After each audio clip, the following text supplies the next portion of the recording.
Every club. Every day. The Global Sports Podcast Network. Hello and welcome to the Daily Brighton podcast, brought to you by the Global Sports Podcast Network. I am your host, Joe Richardson, and I am joined by Blessed Shabamba and Jamie G on this very special Wednesday, because it's a certain someone's birthday, guys. The GOAT, Danny Welbeck, celebrates his birthday today, maybe the best day that's ever been. So in this Wildcard Wednesday, we are going to be talking about Evan Ferguson news that broke today about a potential loan away in January. And then we are going to do a social media classic, start, bench, sell, with two different Brighton players in segment 2 and 3. So, guys, how are we?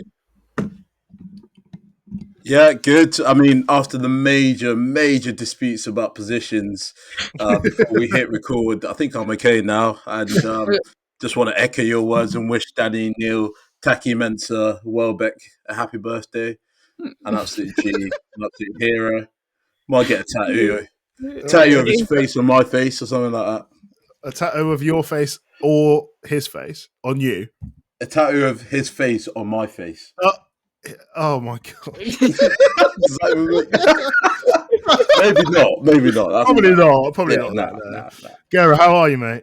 Yeah, I've recovered, and that was a real dispute we had before we started recording for our listeners. But I think we're all right now, and you know, I'm glad we've come over that and we've crossed the bridge. You just finished crying, mate. Yeah, it wasn't that bad. What's going on, mate? I've never heard you sound like that ever in my life, mate. Oh my god. Anyway, guys, I want to get your thoughts on the Evan Ferguson move. I'm going to give you a little bit of detail. So this comes from Andy Naylor originally, I think, who is sort of like a pretty good source for us Brighton fans. A low move in January, but looking more towards the Premier League than the Championship. So, guys, Bless, let me get your thoughts first as a striker yourself. Let me get your thoughts.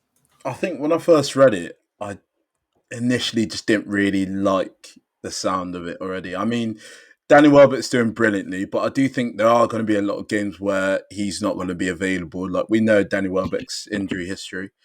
So I think keeping him around would have been very useful. I don't like initially I thought it could be a loan in the Championship, so I'm glad that it's not. But then also, you look around and think, I don't think there's any actual suitable side who's not going to be competing for the same place as we are who could take him. So I'd rather see him stay, to be honest, in short. Gara? Yes, I think maybe it's just the day me and Bless disagree on everything. Like He's still going on about this, mate. We usually disagree on a Sunday when we review the games and things like that. But today, I'm going to disagree again. I think this is actually good news for both Evan Ferguson and also Brighton potentially in the future. I would like to...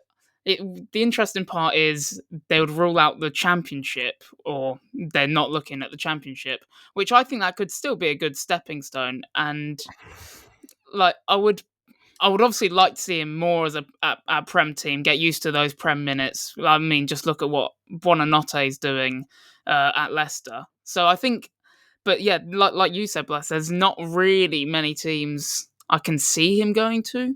Maybe it could be Leicester again. Do they need a striker? They've got Vardy, who's quite old. They got Jordan Ayew, I'm pretty sure. No, not Jordan Ayew. Yeah. Yeah, no, it is Jordan Ayew. Yeah. So they are weak there. I mean, to partner him up with Buonanotte, then that's at least some cohesion when they come back. Or I guess Southampton, they've got Paul Awanochu. You could throw him there, and he could actually see some game time. But I would like to just see him get regular game time, because at the moment, we're not even turning to him on the bench. Like, I don't think he's played a couple games now, so he's just kind of rotting there, not getting any Premier League minutes, not even getting any minutes to actually develop his game, which is what he needs most. Can I just interject here quickly? Because I think that sending him off to a side that's actually fighting for their lives and really struggling, isn't that going to impact his development? Like if he's not getting the service, the quality that's required, that's going to impact his confidence.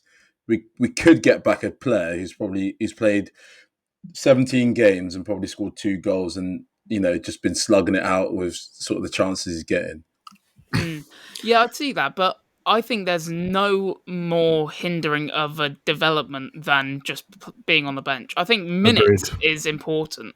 Like even if it was to go to Leicester, or I mean, look, Buonannote's been sick for Leicester. They're still near the bottom of the table. And I think we'll come on here and say Buonannotte's actually been class, and we could probably sometimes turn to him. Like right now or next season, we can look with good promise that he's actually performed well in the Premier League. So yeah, I do see what you mean in terms of if he does play like every minute, but only scores like 5 goals at the end of the season, if that, then it could be a bit like, oh, is he actually good? Is he what we all thought? That's why I wouldn't mind seeing him in the Championship, because look at what Gyökeres did at the Championship. It's just a massive confidence booster. Like it would be a level where he could dominate at such a young age. If he scores 20 plus goals, he would come off with such confidence after. I am gonna put my is it 2 pence? Yeah, 2 pence. I'm gonna put my 2 pence in here. I am sort of in the middle of you two guys. Pause.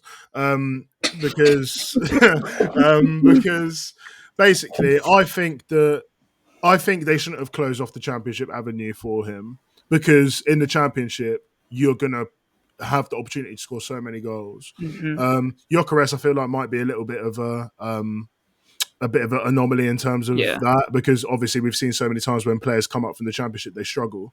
With Evan Ferguson, he's already done it in the Premier League. It is sort of whether he can. I do think he needs more game time, but in terms of what you said, Bless, about like keeping him around, I think that there's Pedro, Rutter, Welbeck. I think that's probably enough without Europe to sort of be able to rotate between those. But closing off Championship is silly to me, because there is going to be. It's going to be a lot harder in the Prem, and you're probably we're not going to send him to City, Liverpool, these places. You know what I mean? So, like, I would be curious to see where he goes. And to be fair, we might even see, even though apparently he's not signed a new contract, we might see Josh Doofus at some point, maybe in a cup game or something like that, which would obviously be good, because apparently he is a baller. The truth. Yeah, but we are going to move on to start bench. Before we do, I've got one question. It's like, what clubs would you not want to see him at? Because I'm thinking like West Ham could do with him. Everton. yeah, that's because it's a graveyard. But I'm thinking like Ipswich is fine. West Ham are good. West Ham's a good shout. Like, they need a striker, but then I wouldn't like to see him there, because if they are, because I can't see them competing with us down the line for Europa League, but like they're good enough. If they had a striker or had some output, maybe a decent manager, then they could become good. Whereas I was looking to take just getting straight. Players, good manager, good striker. They've got good players. Yeah, they do have good players, but that's my point. Is like they would then become a threat, I think. Yeah, which would then obviously be a problem. obviously he'd be tired to play against us. Yeah. But I mean, obviously it comes down to more than just playing us, innit? So anyway, we are going to move on to the next segment, which is start bench sell. You're going to want to stay tuned for this, guys, because I'm sure there's going to be some arguments, mate. There's going to be some. There might even be some fisticuffs. We all know where each other live, so we'll see what happens, mate. We will see you after this short break. This podcast is brought to you by the Global Sports Podcast Network, the only network bringing you exclusive daily news and views on your Premier League team, the Premier League as a whole, women's football and fantasy football. A unique listening experience that puts fans first, bringing you the very latest breaking news from your team. Subscribe wherever you get your podcasts and make us your first listen every day. Global Sports Podcast Network. Every club, every day. And we are back. Here we land. Bless Jamie G, Joe Richardson. Start, bench, sell, Belabor. See if you can spot the theme here, by the way, guys. Belabor, Bissouma, Caicedo. We're going to start with Guerra because we went to you first last one. Yeah, all three Brighton or former Brighton players. All spoiled the whole thing there. Yeah, so. Well, no, that's what it was. Yeah, that is what it was, guys. There you go. So yeah, I would. It's actually quite interesting. I think these are very. We were talking off air. This is one that we agreed with, saying these are good players to put up against each other. I'd probably go Caicedo start, Belabor bench, Bissouma sell, and that is based on I think Caicedo he had a rocky start to his Chelsea career. He wasn't great last season, but this season he's actually been he's coming close to what they signed and what we saw on a regular basis at Brighton. I probably still wouldn't say he's worth the 120 million or how much they spent on him. Still good money for us, but I think he is he's still got another 10 years in him to play at the top level and can become a great player for them. So I think he's definitely the starter. And then Belabor, he has shown flashes, and we all know what I think of Belabor. I can't rave about him enough on this podcast, even when he does get sent off or gives away a penalty. I still believe in this guy. And then Bissouma, he was a good soldier for us, but he's in and out of the Tottenham team at the moment. I don't think we've ever seen the true heights that we saw at Brighton when he's been at Tottenham. True. Bless. Over to you, sir. Yeah, so I'd go with Caicedo as a starter. I think, again, Jamie's explained it very well there. He's really kicking on, and he looks like a really important part of that Chelsea midfield now. Without him sitting in there, I think they're in a bit of trouble if he's injured or something. So yeah, he starts for me. I will go with Belabor on the bench as well. I just think whatever Bissouma can do, Belabor can do. Probably even a little bit better. And I think at Brighton as well, Bissouma did have moments where he wasn't trusted by the manager, and it's sort of happening at Tottenham as well. I know you're going to say Belieber's also got that temperament where he could get sent off. Example, the weekend. But he just gives me better vibes, to be fair, and he plays for Brighton at the moment. Okay, I hear it. Right, I'm gonna spit some game here. Mine's a little bit different. I'm selling Bissouma. Spoiler alert. Yeah, he's getting sold. I don't think that he's at the level of the other two currently. If we are going currently, right? Going currently. Yeah. Yeah. So I don't think currently he's at the level, and he is a bit stop and start at the moment. And Belabor was at the start as well, and obviously Caicedo, if you go a little bit further back, he was obviously been very stop and start with his performances. But I'm actually going to start Belabor, and I'm going to bench Caicedo, and this comes from a manager's perspective. I think Belabor can maybe do some of the attacking aspects of the game a little bit better than Caicedo can. I don't see Caicedo as a ball carrier like Belabor is. I don't really watch much of Chelsea, to be fair, but when he was at Brighton, even the passing range, I feel like Belabor's is potentially a little bit better. But Caicedo, I think, is quite a lot better on the defensive end. But I feel like Belabor has the physical attributes and the room to sort of go into that as well. So that's the only reason. I just think it's more based off potential than it is. I don't feel like you're going to see Caicedo. You know what Caicedo is now. I don't feel like you're going to see the evolution of his game. Whereas Belabor, I feel like you can see his game evolve into sort of many different sort of profiles of a player, of a midfielder.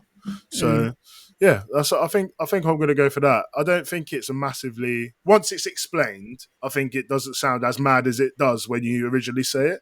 Yeah. But yeah, what do you guys think? It's testament to how good Belieber has been and how highly we rate him this season. Like, because I didn't really. I know we said this. I think we said that. Oh, I said this pre-season. I wasn't sure about him, and I did have doubts, and I didn't know what I was going to kind of see this season. But he's proved me massively wrong. And now he's like living with the lights of two former Brighton players that were so good for us, and he's actually been like to be even mentioned in the same breath as Caicedo is testament to how good he's been. 100%. So we've gone with Jamie G has Caicedo, Belieber, Basuma, same for Blessings, and then I've just swapped the bench and the start around, and I've gone Belieber start. Do you know what the other one that I was debating?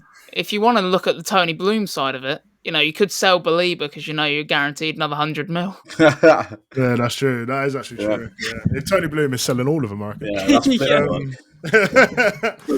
Yeah, so in the next segment, we're going to do another start bench sale with a couple of different players, which this is where the arguments were coming in because we were not agreeing on which players we should pick here. But we will see you on the flip side after this ad. Here at the Global Sports Podcast Network, we spent a lot of time selecting our delivery platform. Zencastr came out the clear winner.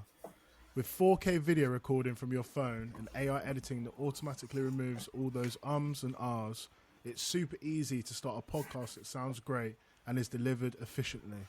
If you're ready to tell your story, check out the link in the show description to learn more about Zencastr. And we are back for the final segment of this Wildcard Wednesday.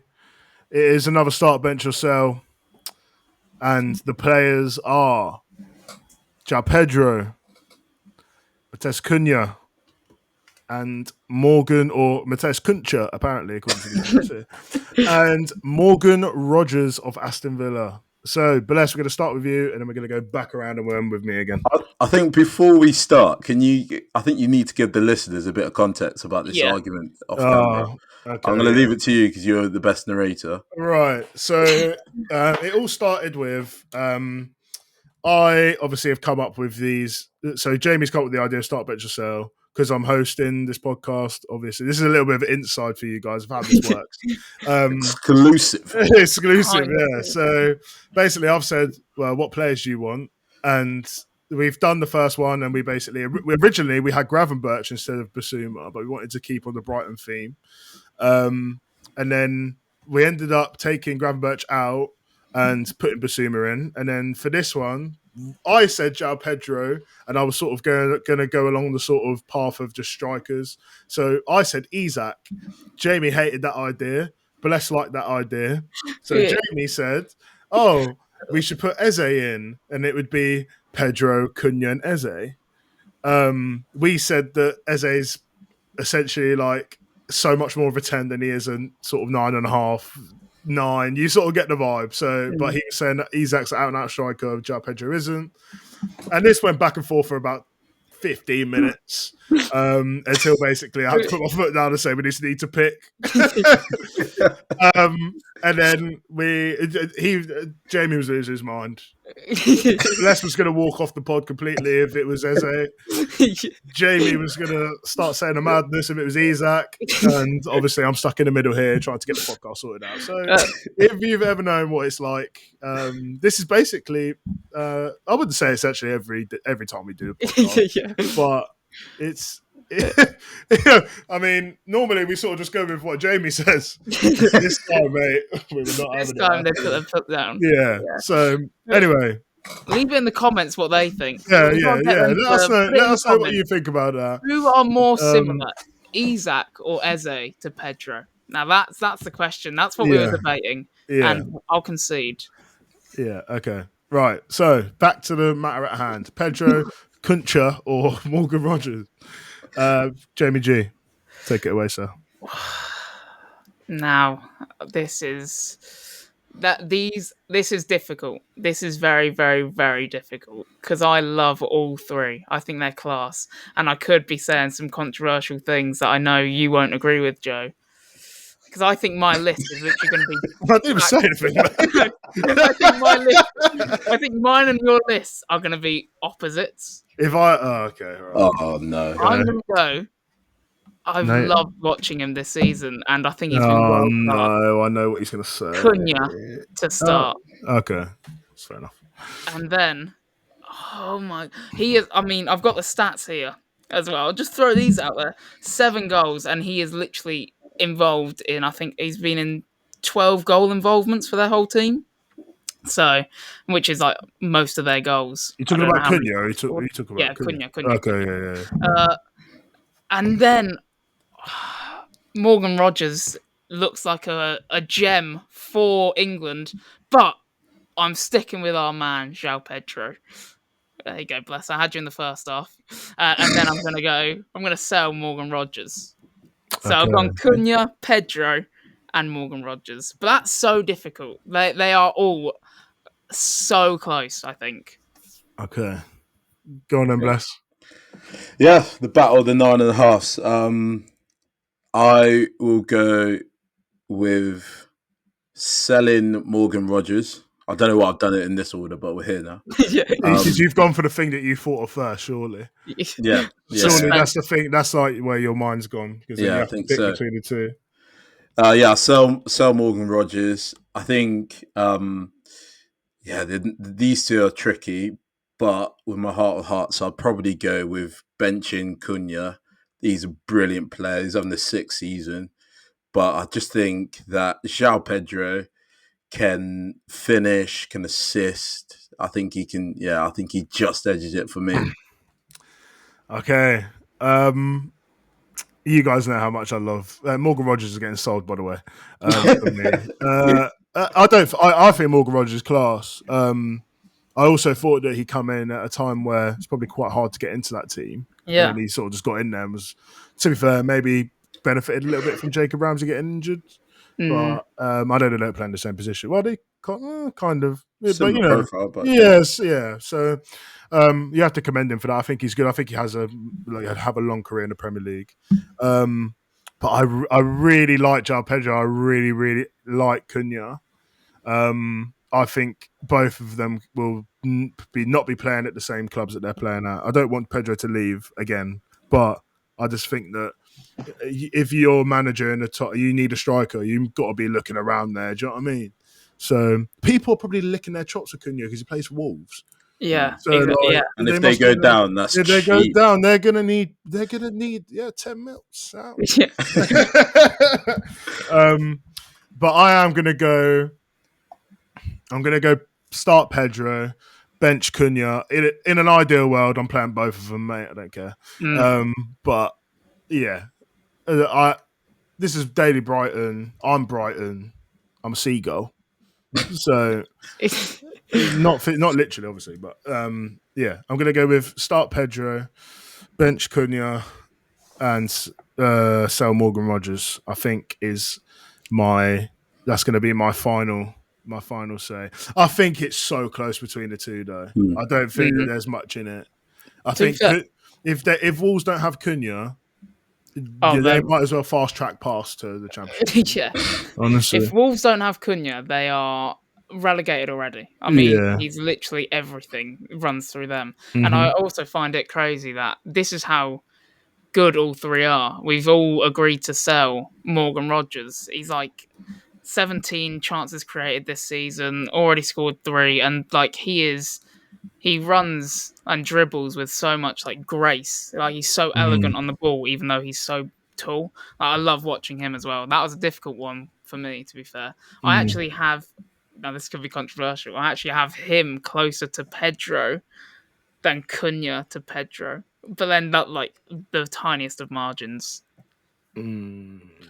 Like I don't know, based on what? Like what have you based on? Based on. I just love Cunha. I think he's world class. Like, did you see the 2 goals that he scored on the weekend? I mean, he's been doing that all season. It helps that he's also my fantasy team, and that really is pretty good. But that touch, you've lost all credibility here, mate. Yeah, I was going to say he's the best because he's in my fantasy team. Whoever gets you points, mate. You must think Dwight McNeil's the second coming of Vinicius Junior, mate. Oh, mate, he is. He is. Don't you worry about that. Dwight McNeil's better. But yeah, that touch, the long ball that he just plops on his foot and then chips the keeper. What a goal. And then the worldie from outside the box. Oh, you're glazing right now. So Yeah. we are going to end it there, guys. We want to know who you're going to start bench and sell. Let us know on TikTok. You guys have been running that up crazy at the moment. We've gained I think it's almost 300 odd followers in the last couple weeks. So we really, really appreciate your support. Of course, let us know on Twitter. We pretty much reply to everything that goes on. And yeah, we will see you in the next one. So, au revoir. Every club, every day. The Global Sports Podcast Network.